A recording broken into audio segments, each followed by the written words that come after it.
tadi seperti ada orang yang mencuri ya, ada yang mengingatkan, yang dikejar-kejar malah yang mengingatkan. Yang mencurinya dibiarin aja. Iya. Dengan alasan begini. Oh, itu barang dia sendiri kok. Lah, kalau ngambilnya malam-malam ya, ya kan? Gelap gulita, terus ketahuan ada linggis untuk dongkel rumah, dia bawa barang. Masa kita bilang husnuzon? Ya. Oh, itu barang dia sendiri, bukan mencuri, itu punya dia sendiri. Sama juga ijazah ini. Sebab pertama dari sisi Jokowi yang tidak mau menunjukkan ijazah aslinya. Kalau dia tunjukkan selesai. Oke. Sederhana sekali. Sesimpel itu. Oke. Bismillahirrahmanirrahim. Assalamualaikum warahmatullahi wabarakatuh. Teman-teman semua dari berbagai channel nih, seperti biasa kembali lagi kita bertemu dengan Bang Ahmad Khozinuddin secara kebetulan nih. Kita sekarang di Pengadilan Negeri Jakarta Pusat dan sambil mengawal kasus PIK 2 yang alhamdulillah hari ini naik lagi setelah kemarin Kades Kohot akhirnya habis masa tahanannya dan akhirnya bebas sekarang. Tapi lebih jauh daripada itu ada kasus yang menarik juga, konon katanya kasus ijazah palsu dan apa yang menimpa Dr. Rismon, Roy Suryo, Rizal Fadila dan Dr. Tifa ini juga belakangan makin memanas dengan dilaporkannya keempat orang tersebut ke Polres Jakarta Pusat dan Polres Jakarta Selatan. Setelah kemarin ditolak ya dari kumpulan Pradi Bersatu di Mabes Polri, tapi nampaknya diajukan lagi seperti biasa. Dan Bang Ahmad Khozinuddin, kita tahu ada info juga konon katanya besok akan ada acara besar. Nah, mungkin bisa diceritakan ya terkait dengan pelaporan ini dan agenda yang akan dilakukan besok guna pembelaan terhadap 4 orang yang menjadi terlapor. Silakan Bang Ahmad Khozinuddin. Ya, bismillahirrahmanirrahim. Assalamualaikum warahmatullahi wabarakatuh. Karena kita ini kan negara hukum ya. Betul. Jadi kita harus berikan perspektif hukum ya terhadap isu ini. Apalagi kalau kita bicara tentang ijazah palsu. Nah, sekarang kita awali apakah ijazah palsu itu sesuatu yang lumrah, wajar, boleh-boleh saja atau satu pelanggaran. Apalagi pelanggaran itu bukan hanya pelanggaran yang bersifat administratif, tapi pelanggaran hukum yang bersifat pidana. Artinya ada konsekuensi hukumnya. Oke. Ada ancaman pidananya. Nah, kalau kita bicara ijazah palsu, ijazah itu sendiri itu kan dokumen kan ya. Dia Betul. Dokumen tertulis. Betul. Kalau saya mau deskripsikan atau definisikan apa itu ijazah, adalah dokumen tertulis yang dikeluarkan otoritas lembaga tertentu, dalam ini lembaga pendidikan, yang menerangkan ya kelulusan seseorang, bahwa seseorang tersebut telah menjalani studi atau pendidikan di lembaga pendidikan itu dan telah disahkan oleh lembaga yang bersangkutan bahwa dia telah lulus begitu. Maka disebut juga ijazah. Ijazah itu kan sudah diberi izin untuk menyatakan bahwa dia memiliki ilmu dari lembaga tersebut begitu. Nah, kalau kita bicara dokumen di dalam KUHP itu, orang yang memalsukan dokumen itu sebuah kejahatan. Bukan hanya memalsukan dokumen. Kalau memalsukan dokumen kan fisik dokumennya juga dipalsukan ya. Betul. Ada juga memasukkan keterangan palsu dalam akta otentik pun itu juga sebuah kejahatan. Nah, makanya di KUHP itu ada pasal 263 KUHP tentang pemalsuan dokumen, juga pasal 266 KUHP tentang memasukkan keterangan palsu ke dalam akta otentik gitu. Nah, hari ini kita bicara tentang ijazah palsu yang diduga dilakukan oleh saudara Joko Widodo. Kemudian ada yang mengkritik ijazah itu dengan kemampuannya, ilmu yang dimilikinya, juga data-data yang diperolehnya. Nah, kemudian dia menyimpulkan ijazah Jokowi itu palsu. Gitu. Nah, kalau kita bicara ini sebuah kejahatan, perhatian kita itu kepada, misalnya saya kasih analogi ya, ada pencurian. Ya. Ada orang yang menyatakan, awas ada pencuri. perhatian kita kan harusnya kepada pencurinya, kita kejar, kita tangkap pencurinya, bukan kepada orang yang memperingatkan awas ada pencuri begitu. Nah hari ini kan kita hendak dijungkir balikkan logika akal nalar sehat kita ketika ada orang yang mengingatkan ini ada dokumen yang diduga palsu, kok kenapa justru yang dipersoalkan adalah orang yang mengingatkan, bukan orang yang tertuduh memiliki dokumen palsu. Oke. Artinya dalam kasus ini kalau kita mau bicara laporan polisi yang kerangkanya menegakkan hukum, harusnya yang dilaporkan adalah saudara Jokowi. Oke. Karena dia yang diduga punya ijazah palsu. Entah dia yang memalsukan sendiri atau dia yang hanya menggunakan ijazah itu untuk kepentingan dia. Tapi apapun itu tetap bermasalah secara hukum, ya. Nah, alih-alih yang dilaporkan saudara Jokowi, kok ini yang dilaporkan adalah Dr. Roy Suryo, Dr. Isman Hasiholan, Rizal Fadilah, dan juga Dr. Tifa.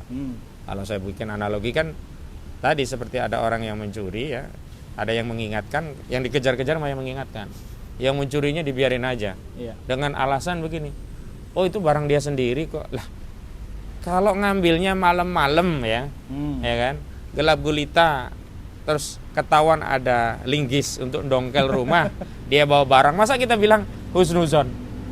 Ya, oh itu barang dia sendiri, bukan mencuri, itu punya dia sendiri. Sama juga ijazah ini, kalau kita ya meyakini ijazah itu asli, nggak ada masalah. Ibarat pencurian tadi ya, bukan di tengah malam, bukan ada pintu yang terdobrak, bukan ada linggis tertinggal. Orang mengatakan itu pencuri, mungkin bisa kita katakan itu punya dia sendiri. Kan nggak mungkin malam-malam begitu.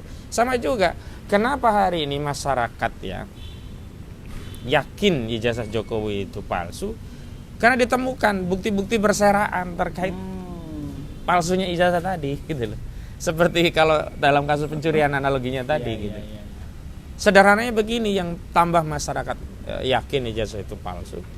Kalau dia asli, kenapa nggak dikasih tahu saja, dikasih tunjuk? Kalau dia asli, kenapa kok dia khawatir, takut itu diperiksa secara forensik digital? Sementara bukti-bukti yang tercecer yang mengindikasi ijazah itu palsu banyak sekali. Yang diantaranya disampaikan bukan hanya berdasarkan data, tapi berdasarkan keahlian analisis forensik digital. Kalau bicara data, rujukan datanya kan ada dua. Yang primer skripsi Jokowi yang dipoto langsung di UGM, yang sekunder ijazah Jokowi yang diambil ya, dulu di-download dari sistem KPU. Itu kan semua di-upload di situ begitu. Yang kemudian beredar, bahkan terakhir dikonfirmasi itu punya Jokowi ketika salah satu politisi PSI mengupload ijazah versi aslinya ya, yang nggak berani juga diupload oleh Jokowi sendiri gitu loh. Karena kalau Jokowi sendiri kan bisa dianalisa gitu. Kalau ini kan dia bisa ngeles, ya itu bukan dari saya begitu. Nah ini ternyata banyak ditemukan jejak-jejak bahwa ini barang palsu gitu loh. Ada masalah font, ada masalah tanda tangan, ada masalah nama orang yang keliru, ya misalkan ya Ahmad Sumitro menjadi Soemitro. Nah hari ini yang dilakukan Rismon, ya Roy Suryo, Dr. Tifa, Rizal Fadilah itu seperti ada pencurian, ada jejak-jejaknya. Dia berteriak, awas ada pencuri. Lah kok malah yang dilaporkan malah yang berteriak. Yang pencurinya malah pergi, dilindungi. Oh, saya yakin itu barang dia sendiri. Emang kamu tahu itu sertifikatnya atas nama dia? Enggak tahu juga. Tapi yakin, kenapa? Yang dia yang bawa. Iya, dia yang bawa dari rumah, itu kelihatan. Dibongkar itu rumah. Kan analogi sederhananya kan begitu.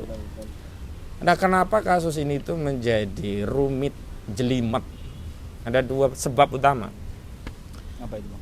Sebab pertama dari sisi Jokowi yang tidak mau menunjukkan ijazah aslinya. Kalau dia tunjukkan selesai. Oke. Sederhana sekali. Sesimpel itu. Oke. Yang kedua, ketidakhadiran negara. Negara nggak hadir. Masyarakat dibiarkan ya saling beradu argumentasi. Padahal kalau kita bicara tentang pemalsuan dokumen, itu delik umum, bukan delik aduan. Tidak perlu ada laporan polisi yang namanya delik umum. Ya polisi harus bertindak, melakukan penyelidikan. Nah kalau nanti ditemukan pidana, meningkatkan menjadi penyidikan, baru menetapkan tersangka. Hari ini kan polisi nggak bergerak sama sekali. Wakil negara kan alat negara. Dalam hal ini polisi sebagai alat penegakan hukum. Begitu loh. Kalau negara hadir, harusnya polisi segera melakukan penyelidikan dan penyidikan terhadap ijazah Jokowi, bukan terhadap orang yang membuat analisa itu gitu loh. Betul. Dan sebenarnya walaupun ini delik umum, nggak perlu ada aduan. Sebenarnya kasus ijazah ini sudah diadukan juga Iya. ke Baris Krim Mabes Polri oleh Rizal Fadilah dan yang lainnya kan. Tapi aneh, kasus laporan terhadap dugaan ijazah palsu Jokowi tidak ditindak. Yang mengkritik langsung bikin laporan, langsung keluar LP-nya. Di Jakarta Pusat keluar LP-nya, di Jakarta Selatan keluar LP-nya, di Polda Metro Jaya keluar LP-nya. Tadinya kan di Baris Krim nggak dikeluarkan, tapi disarankan ke Polda sama ke Polres. Ditindaklanjuti, keluar juga LP-nya. Akhirnya kan kita sekarang kalau ada orang yang mengingatkan ada pencurian malah dianggap penjahatnya. Lainnya kan membebaskan si pencuri, nyuri yang dia curi bisa yang lain-lain. Awalnya mungkin cuma nyuri ijazah, nanti bisa nyuri yang lain-lain gitu. Nah ini yang sebenarnya nggak sehat itu di situ. Gitu. Makanya karena kami tahu ini ada yang nggak sehat, ada masalah hukum. Apa yang terjadi dalam proses pelaporan itu bukan penegakan hukum, bahkan kami yakin itu pembungkaman, kriminalisasi, karena orang mengingatkan ada pencuri itu bukan kejahatan. Sama juga orang yang mengkritisi sebuah dokumen dan kemudian disimpulkan dokumen itu palsu berdasarkan analisa dan keahliannya, termasuk data yang dia dapatkan, itu bukan kejahatan. Tapi hari ini dipaksa dianggap seolah penghasutan. Padahal pasal penghasutan itu kan sebenarnya sudah dibatalkan oleh MK, yang tadinya delik materi formil menjadi delik material. Maksudnya kekuatan hukumnya baru mengikat kalau ada akibat gitu loh. Artinya akibat apa? Orang melakukan penghasutan dan orang yang dihasut melakukan kejahatan. Nah, ini kan kejahatan apa? Yang dihasut siapa? Dan nggak tepat. Ya, aneh ngawur orang berpendapat kok dianggap menghasut. Begitu, Bung Adi. Iya, Bang Ahmad Wazinuddin. Mungkin kita mundur ke belakang. Kita tahu semua bahwa ini menggemparkannya adalah setelah kunjungan Dr. Rismond dan kawan-kawan ke UGM kemarin. Kemudian berikutnya kunjungan TPO bersama Bang Rizal Fadilah ke rumah Jokowi, dan kita tahu kronologi ke rumah Jokowi kan setelah itu kemudian Jokowi mengeluarkan ijazahnya dan diperlihatkan kepada wartawan, dan kemudian setelah itu kuasa hukumnya yaitu anaknya Pak Otto Hasibuan dan kawan-kawan mendapatkan tugas dari Bapak Jokowi bahwa kemungkinan akan ambil upaya hukum oleh Pak Jokowi dan kuasa hukumnya sendiri. Tapi fenomena ini anehnya adalah Bang Ahmad Wazinuddin, orang-orang yang melaporkan ini justru tidak ada kaitan langsung dengan pemilik ijazah itu, dan justru ini adalah dari organisasi-organisasi yang lain dengan pasal penghasutan. Nah, menurut Bang Wazinuddin sebenarnya ada apa sih di balik ini semua, Bang Ahmad Wazinuddin? Iya kan saya udah bilang itu yang mengkonfirmasi Jokowi itu satu pengecut, kedua tidak punya harga diri, ketiga memecah belah anak bangsa. Saya kira netizen bisa mengulik ya statement saya terkait itu di podcast yang lain lah. Saya cukupkan penjelasannya. Ya. Kedua, ini istilahnya kalau istilah orang Betawi itu jaga sembung bawa golok gitu. Gak nyambung. Nggak nyambung jangan nggak nyambung itu ya, nggak nyambung ini kan jaga sembung bawa golok. Kenapa? Yang meminta rakyat, yang dikasih tahu malah media. Kalau media itu nggak berkepentingan, sejak awal nggak ada tuh media yang menuntut Jokowi, Pak ayo dong perlihatkan ijazahnya, kan nggak ada satupun media. Yang ada masyarakat, terutama yang datang kemarin ke Sulu. Ada Rizal Fadilah, Kurnia Triroyani, ada Damai Hari Lubis, termasuk juga di Yogyakarta ada Roy Suryo, Rismond Hasiholan, Dr. Tifa. Itu yang jelas minta, dan banyak orang yang datang ke situ ya. Nah, kenapa kok yang dikasih tahu malah yang lain? Dan uniknya dikasih tahu tapi nggak boleh difoto gitu. Apa takut dianalisa nanti kalau difoto ya. Jadi ketahuan begitu. Kan itu mohon maaf, justru publik yang tadinya ragu ijazah Jokowi itu palsu makin yakin itu barang benar-benar abal-abal. Dan sebenarnya ini menunjukkan apa ya? Ya Jokowi itu seperti yang saya sebutkan tadi, yang ketiga ya. Yang pertama pengecut, yang kedua tidak punya harga diri, yang ketiga itu mengadu domba rakyat. Ini kan akhirnya kita ribut sama orang yang nggak ada kaitannya dengan ijazah. Coba saya tanya, kalau kita tanya, itu orang yang menamakan kelompoknya itu sebagai Pemuda Patriot Nusantara, apa urusan dia dengan ijazah Jokowi? Memang dia pemilik ijazahnya, memang dia yang mengeluarkan ijazahnya, memang apalagi mereka yang bikinin ijazahnya, rasanya begitu. Kalau dia yang mengeluarkan ijazahnya kayak UGM, wajar lah. Kalau dia pemilik ijazahnya kayak Jokowi, wajar lah bikin laporan. Atau kalau mereka ya yang memalsukan ijazah, yang mesenin itu dulu kami yang pesan. Waktu kami pesan kata yang bikin sih asli. Makanya itu kami yakin asli. Nah, misalnya dia begitu, masuk wajar. Kalau mereka menjadi pelapor. Sama juga kayak yang dari Peradi Bersatu ini. Ini lucu, apa mereka bukan lembaga yang mengeluarkan ijazah itu, bukan juga yang memiliki ijazah itu, bukan pula orang yang terlibat dalam skandal ijazah itu gitu loh. Kok ikut apa cawe-cawe yang enggak pada pokoknya. Nah, polisi yang lebih lucu. Polisi yang lebih lucu. Iya. Di kasus ijazah palsu yang harusnya dia bergerak cepat untuk memeriksa, enggak diperiksa. Ini dianggap enggak kejahatan pemalsuan ijazah ini. Di giliran orang bicara menyampaikan pendapat, ada lapor bahwa pendapat itu dianggap penghasutan, buru-buru diterima laporannya. Nggak adil kan polisi seperti ini. Jadi negara ini mau dibikin apa gitu. Makanya insya Allah hari Rabu tanggal 30 April 2025 bertempat di Aula Gedung Juang Jakarta, kita insya Allah akan konferensi pers untuk memberikan pembelaan hukum kepada pejuang-pejuang kita ya, tokoh-tokoh kita ini, kepada Pak Roy Suryo, Pak Rismon Hasihholan, juga Pak Rizal Fadil, termasuk pada Dokter Tifa. Begitu Bung Ari. Sebelum berakhir nih Bang Ahmad Khazainuddin, jika kasus ini terus berlanjut, yang pertama Jokowi tidak mau memperlihatkan ijazahnya dan menunjukkan ke publik. Terus yang kedua bahwa ini kan dugaannya ini pelaporan ini akan terus berlanjut ini. Dan kalau kedua-duanya ngotot dan tidak ada jalan keluar, kira-kira gimana ini Bang Ahmad Khazainuddin? Apa langkahnya yang akan dilakukan oleh teman-teman? Sebilang memang negara harus hadir, Pak Prabowo harus hadir. Pak Prabowo harus perintahkan penyidik Barreskrim Mabes Polri untuk menyelidiki kasus dugaan ijazah palsu Jokowi ini.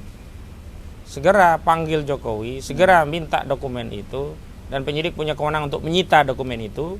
Segera lakukan tes laboratorium forensik terhadap dokumen itu. Segera cari ahli untuk mendeskripsikan dokumen itu, selesai gitu. Karena kalau kita minta Jokowi yang nunjukin ijazahnya, kayaknya nggak mau, dia ketakutan ijazah abal-abalnya ketahuan, mungkin begitu kan. Tapi kalau itu juga tidak dilakukan, ya sudah, kita serahkan pada publik untuk menilai. Memang kita ini yatim selama ini. Kita rakyat seperti nggak punya pemimpin, nggak punya negara, nggak ada pemerintahan, ibaratnya begitu. Masing-masing bertarung sendiri gitu. Tapi kalau bagi masyarakat sebenarnya akhirnya ya mereka nggak butuh lagi vonis pengadilan. Akhirnya semua rakyat memvonis, oh memang saudara Jokowi ini ijazahnya palsu, begitu. Akhirnya kan rakyat berpikir begini ya, dan akibat hukumnya cukup panjang ya. Ketika kemudian Pak Jokowi tidak mau memperlihatkan ijazahnya, terus kemudian dari pihak UGM juga bersikeras bahwa itu adalah asli katanya ya, kata pihak UGM. Kemudian rakyat ini mengatakan bahwa ini adalah palsu.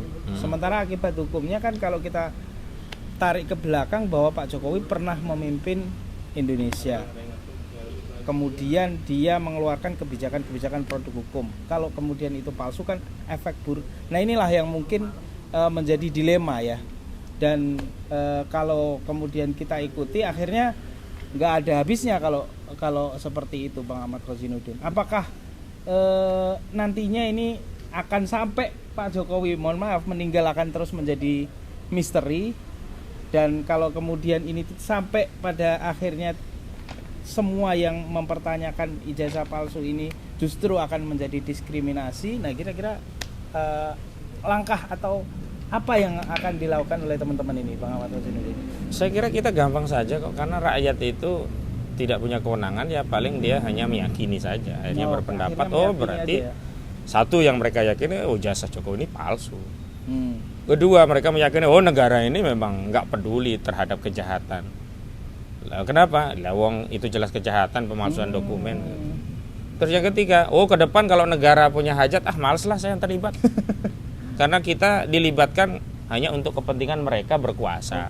Begitu mereka sudah berkuasa, ternyata tidak amanah terhadap apa fungsi dari kekuasaan, fungsi negara. Jadi kalau misalnya ada fenomena golput nanti makin tinggi, makin emoh masyarakat membersamai kekuasaan, terlibat dalam urusan konstitusional, yaitu karena dipicu oleh tindakan negara yang tidak meramut rakyatnya secara benar, menelantarkan rakyatnya, tidak memperhatikan hajat rakyatnya, membiarkan keadilan tercerabut dari rakyat, membiarkan kezoliman merajalela. Ya, tapi kemudian akan muncul arah baru saya kira ya, karena masyarakat kemudian akan berpikir kalau begini apa ya yang terbaik untuk kita, negeri kita, bangsa kita. Ya biarlah nanti waktu yang akan menjawab, dialektika sejarah yang akan menjawabnya. Yang jelas kita itu hanya melakukan amal sesuai dengan apa yang kita hadapi gitu.